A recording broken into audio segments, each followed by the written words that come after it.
You often hear the phrase environmental racism tossed around. And Jackson, Mississippi, they experience it every time they turn on their tap. Jackson is Mississippi's capital. And despite that, blacks in Mississippi were forced to drink bottled water recently because the pipes were so bad. Jackson, by the way, is 82% black. Joining us this morning, the Honorable Mayor of Jackson, Mississippi, Chokwe Lumumba. And Mayor, we spend a lot of time talking about systemic racism. We don't focus enough on environmental racism. You have to live with it each and every day. Absolutely. And what we find when we take a glimpse of what the picture of environmental racism, the need for environmental justice looks like, and we overlay the map of cities like Jackson and cities across the nation, we invariably see cities where the poverty is the highest, where Black and Brown communities are most dense, that suffer at the hands of environmental justice at a disproportionate rate. When we look at the effect of heat island effect, it's usually communities that have less foliage in their communities, more concrete, and the heat affects those residents to a greater extent. When we look at failed infrastructure, such as what we see in Jackson, the communities that are disproportionately affected are the communities where we're most dense. Sometimes it's not just a matter of whether the levers we pull to turn on water uh, is given to one side of town versus the other, as it is a measure of whether when community planning happened and city planning happened, we understood that those decisions are never neutral. It will work to the benefit of one community over another. And it's another example of, being locked out of the process and therefore being discriminated against historically and as time persists.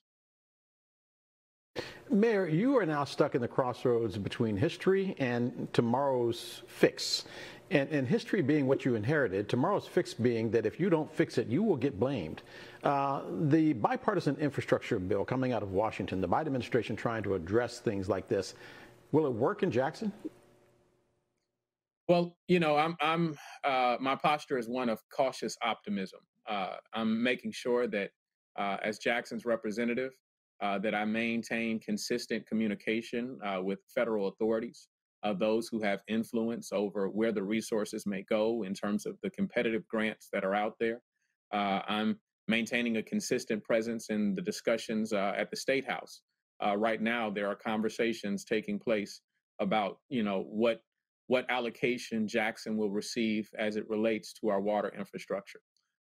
While I certainly am not ignorant of history and concerned about how that will apply or rear its head at this particular moment in time, I think that it's important that I have diplomatic discussions and have a posture of optimism and open dialogue so that Jackson can get all of the resources we so desperately need and deserve. Mayor, I didn't really spend much time in ciphering classes growing up in West Virginia, but the math in Mississippi doesn't make sense. Jackson is 82% black. Mississippi has one of the largest black populations of any state in the nation. So how is it that these issues have gone on for so long if we can vote and our votes count equally? And allegedly they have ever since 1965. Yeah.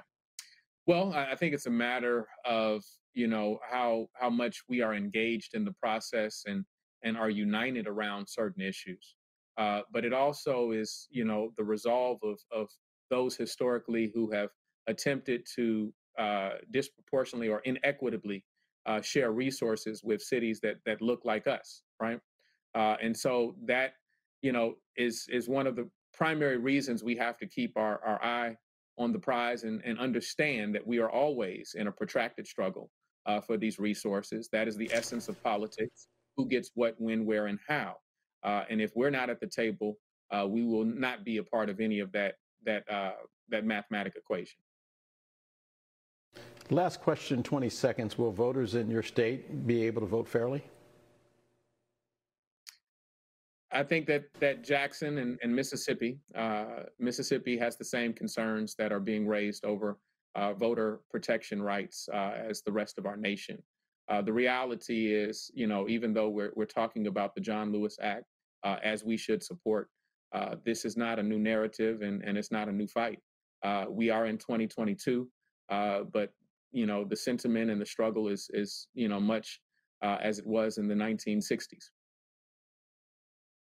Unfortunately, Mayor Chokwe Lumumba. Mayor, as always, thanks for having us back in your office again on the show, and thank you. You're watching DC Today. We will be right back.